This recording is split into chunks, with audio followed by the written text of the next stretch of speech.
시스템 가상 머신, 좀 더 줄여서 가상 머신이라는 것은 컴퓨팅 환경을 온전히 소프트웨어로 에뮬레이션해서 구현한 것을 가리키게 되어집니다.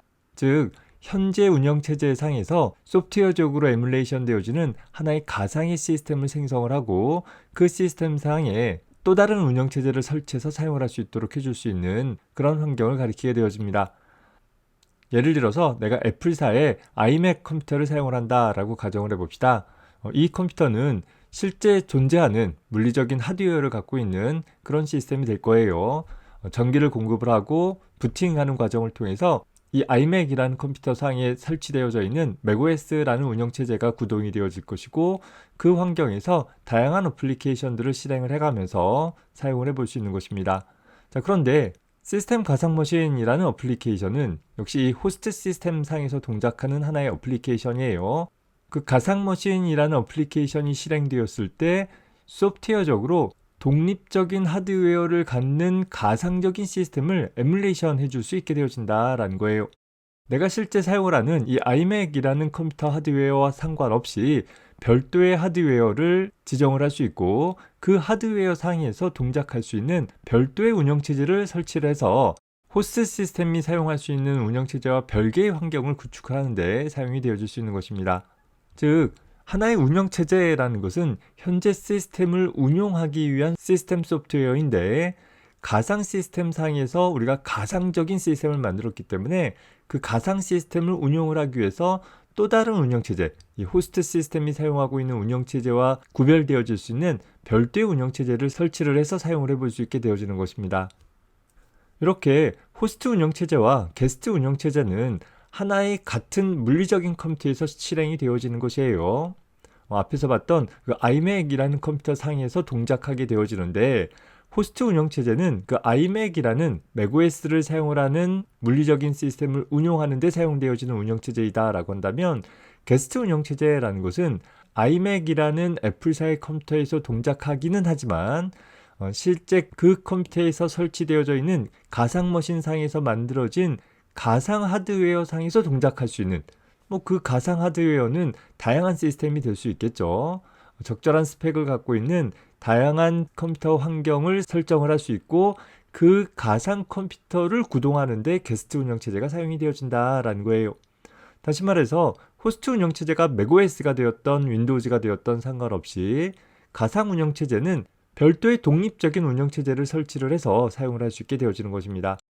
물론 게스트 운영체제도 호스트 운영체제를 기반으로 해서 동작하는 하나의 어플리케이션에 불과하기는 해요. 하지만 완벽하게 독립되어진 형태로 가상머신 소프트웨어에 의해서 나뉘어져서 동작하게 되어지는 그런 특징을 갖게 되어집니다. 따라서 우리는 하나의 호스트 운영체제로 운영되어지는 시스템 내에서 별도의 게스트 운영체제들을 독립된 어플리케이션처럼 수행을 할 수 있는 그런 가능성들을 가지게 되어지는 것입니다. 즉, 내가 사용하는 호스트 시스템이 어떤 컴퓨터이든지 상관없이 가상 시스템을 통해서 우리는 리눅스나 그 밖에 다른 운영체제들을 설치를 해서 활용을 해볼 수 있는 것이고 이런 게스트 운영체제라는 것은 호스트 운영체제에 전혀 영향을 미쳐주지 않기 때문에 또 게스트 시스템은 호스트 시스템과 직접적인 영향을 주지 않기 때문에 학습하는 과정 중에서 또 다양한 테스트를 진행하는 과정 중에서 안전하게 시스템을 테스트해보고 사용을 해볼 수 있는 여지가 생기게 되어지는 것입니다. 이렇게 가상 머신을 사용을 하지 않는다라고 한다면 하나의 시스템 내에 멀티부팅이라고 해서 다수의 운영체제를 설치해서 사용을 할 수 있는 방법은 있어요. 하지만 A라는 운영체제로 부팅해서 사용을 했을 때는 오로지 A 운영체제에 대한 내용만 사용을 할 수 있고 같은 시스템에 설치되어져 있는 B라는 운영체제를 사용을 하기 위해서는 반드시 재부팅 과정을 통해서 이제 B라는 운영체제로 부팅하는 과정을 거쳐야지만 사용을 할 수 있는 데 반해서 가상 머신을 사용을 하게 되어지면 현재 호스트 운영체제가 동작하는 과정 중에 다수의 게스트 운영체제들을 동시에 사용을 할 수 있는 그런 장점이 생기게 되어지는 것입니다.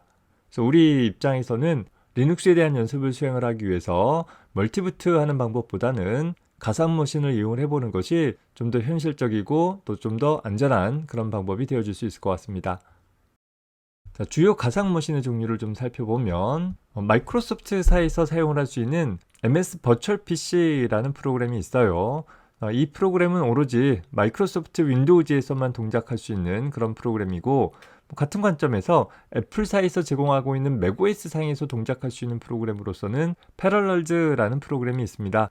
각각 현재 호스트 운영체제가 MS 윈도우즈냐 맥OS이다 라고 한다면 이런 프로그램들을 사용을 해서 다양한 게스트 운영체제들을 설치해 볼 수 있기는 하는데, 좀 더 일반적으로 널리 사용되어지는 것은 VM웨어라는 하드웨어, 소프트웨어처럼 버추얼 머신 웨어라는 의미를 갖고 있죠. VM웨어라는 프로그램과 또 버추얼박스라는 프로그램이 좀 더 일반적으로 사용이 되어지고 있어요. 이런 프로그램들은 호스트 운영체제의 종류가 MS 윈도우즈나 맥OS 혹은 리눅스나 혹은 솔라리스 같은 유닉스 환경에서도 동작할 수 있도록 지원해주고 있어서 다양한 환경에서 다양한 게스트 운영체제들을 일관되게 사용을 할 수 있도록 해줄 수 있는데 장점이 있기도 합니다. VM웨어라는 가상머신은 다양한 플랫폼에서 비교적 안정적으로 서비스되어서 널리 사용되어지는 그런 프로그램이기는 해요. 기본적으로는 유료 제품이나 일부 버전의 경우 개인 사용자는 라이선스를 발급한 후 무료로 사용을 할 수 있는 그런 프로그램이기도 합니다. 다만 학교 실습실 같은 경우는 개인 사용자에 해당하지 않기 때문에 이 프로그램을 사용을 하는 데에는 좀 제한이 있을 수 있겠죠. 반면에 버추얼박스라는 가상머신은 개인이나 교육용으로 사용을 할 때에는 무료로 이용 가능한 그런 특징을 갖고 있는 프로그램입니다. 이 역시 기본적으로는 유료 프로그램이기는 해요. 다만 앞서 소개한 VM웨어라는 프로그램에 비해서는 설치 후 상대적으로 적은 용량을 차지하고 가상머신 상에서 다중 운영체제를 좀 더 유연하게 지원한다라는 장점이 있는데 반해서 설치 과정 중에 화면 해상도 조절 문제가 발생되어지기도 하고, 또 사용 과정 중에서 VM웨어라는 프로그램에 비해서 다소 매끄럽지 못하게 동작하는 부분들도 일부 존재하기는 합니다. 다만 우리 환경에서는 라이선스에 대한 걱정 없이 사용을 해볼 수 있기 때문에 버추얼박스를 이용을 해서 리눅스를 설치하는 과정에 대해서 살펴보도록 해보겠습니다. 어떤 가상머신 프로그램을 사용을 하든지 상관없이 호스트 시스템 상에다가 가상머신을 통해서 가상 운영체제를 설치하는 과정은 대략 다음과 같은 절차들을 거치게 되어집니다. 호스트 시스템 상에서 가상머신 프로그램을 먼저 설치해주는 과정이 선행되어져야 되겠죠. 가상머신도 하나의 어플리케이션에 해당한다라고 했어요. 그래서 그 가상머신 어플리케이션을 통해서 우리는 소프트웨어적으로 에뮬레이션 되어지는 게스트 시스템에 대한 하드웨어를 생성을 하게 되는 거예요. 생각해 보세요. 우리가 하나의 컴퓨터를 장만한다라고 한다면 먼저 하드웨어를 구입을 해오고 그 하드웨어 상에다가 운영체제를 설치하는 과정을 거치게 되어지잖아요. 자, 그 하드웨어 자체도 소프트웨어적으로 에뮬레이션 하는 거기 때문에 가상머신 프로그램을 통해서 적절한 스펙을 갖는 게스트 시스템에 대한 하드웨어를 설정하게 되는 것이에요. 자, 그리고 그 하드웨어 상에다가 운영체제를 설치하기 위해서 미리 다운로드한 운영체제에 대한 설치 디스크 이미지, 우리 같은 경우는 리눅스에 대한 설치 디스크 이미지 같은 경우를 다운로드 받아서 가상 하드웨어 상에 존재하는 광학 디스크에다가 장착을 해주고 소프트웨어적으로 부팅해주게 되어지면 그 과정 중에서 설치 디스크에 있는 운영체제 설치 프로그램이 구동되게 되어지는 것입니다. 따라서 이후 운영체제에 대한 설치 과정을 통해서 설치가 다 끝나게 되어지면 게스트 시스템의 광학 디스크에 설치되어진 설치 디스크를 제거한 후 재부팅하는 과정을 통해서 내가 설치한 운영체제를 갖는 게스트 시스템으로 부팅할 수 있게 되어지는 것이고, 이후 필요시 화면 해상도나 세부 디바이스 드라이버 등에 대한 설정들을 해주게 되어집니다. 이런 기본적인 부분들은 보통 가상머신 프로그램의 주 메뉴를 통해서 기본적인 드라이버를 설치해주는 과정들을 동반해주게 되어집니다.